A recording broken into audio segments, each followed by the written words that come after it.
ರಾಜ್ಯದಲ್ಲಿ ಪದೇ ಪದೇ ವಿದ್ಯುತ್ ದರ ಏರಿಕೆ ವಿಚಾರ ರಾಯಚೂರಿನಲ್ಲಿ ಮಾಜಿ ಸಚಿವ ಎಚ್.ಡಿ. ರೇವಣ್ಣ ಪ್ರತಿಕ್ರಿಯೆ ಕೊಟ್ಟಿದ್ದಾರೆ. ಇಂಧನ ಪಿಡಬ್ಲ್ಯೂಡಿ ಇಲಾಖೆಯಲ್ಲಿ ಕೆಲಸ ಮಾಡಿರುವ ಎಚ್.ಡಿ. ಕುಮಾರಸ್ವಾಮಿ ಅವರು ರಾಜ್ಯಕ್ಕೆ ಏನ್ ಕೊಡುಗೆ ನೀಡಿದ್ರು,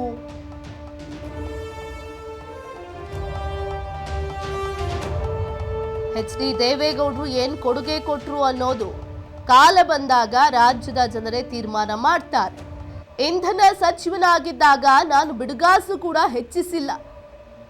4 ವರ್ಷ ಸಚಿವನಾಗಿದ್ದಾಗ ಶುಲ್ಕ ಜಾಸ್ತಿ ಮಾಡಿದ್ದ ನಾನು. ಪ್ರತಿದಿನ ಒಂದು ಸ್ಟೇಷನ್ ಅಂತೆ 600 ಸ್ಟೇಷನ್ ಅನ್ನ ಮಾಡಿದ್ದೀನಿ. ಇಲಾಖೆಯಲ್ಲಿ 3000 ಅಂಗವಿಕಲರಿಗೆ ಕೆಲಸ ಕೊಟ್ಟಿದ್ದೀನಿ.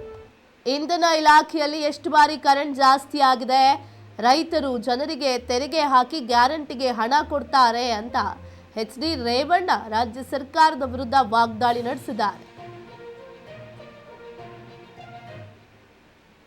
4 ವರ್ಷದಲ್ಲಿ ಒಂದು ಬಿಡುಗಾಸು ರೇಟು ಜಾಸ್ತಿ ಮಾಡಲಿಲ್ಲ. ಕರೆಂಟ್ ರೇಟು ಸುಮಾರು ಅವತ್ತಿನ ಕಾಲದಲ್ಲಿ ಏನಿತ್ತು, ಇವತ್ತು ಇಂಧನ ಇಲಾಖೆ ಯಾವ ರೀತಿ ಇದೆ ಅನ್ನೋದನ್ನ ಕೆಲವೇ ದಿನದಲ್ಲಿ ಗೊತ್ತಾಗುತ್ತೆ.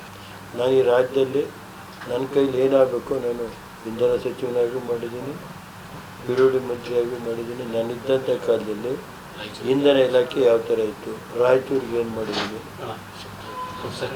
ಮತ್ತು ಅದೇ ರೀತಿ ರಾಜ್ಯದಲ್ಲಿ ಇಂಧನ ಇಲಾಖೆಯಲ್ಲಿ ನಾನು ಒಂದು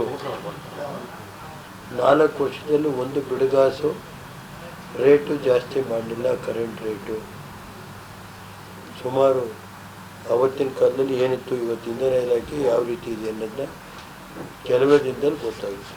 ನಾನು ಈ ರಾಜ್ಯದಲ್ಲಿ ನನ್ನ ಕೈಲಿ ಏನಾಗಬೇಕು, ನಾನು ಇಂಧನ ಸಚಿವನಾಗಿ ಮಾಡಿದ್ದೀನಿ, ಬಿಡುಗಡೆ ಮಂತ್ರಿಯಾಗಿ ಮಾಡಿದ್ದೀನಿ. ನಾನಿದ್ದಂಥ ಕಾಲದಲ್ಲಿ ಇಂಧನ ಇಲಾಖೆ ಯಾವ ಥರ ಇತ್ತು, ರಾಯಚೂರು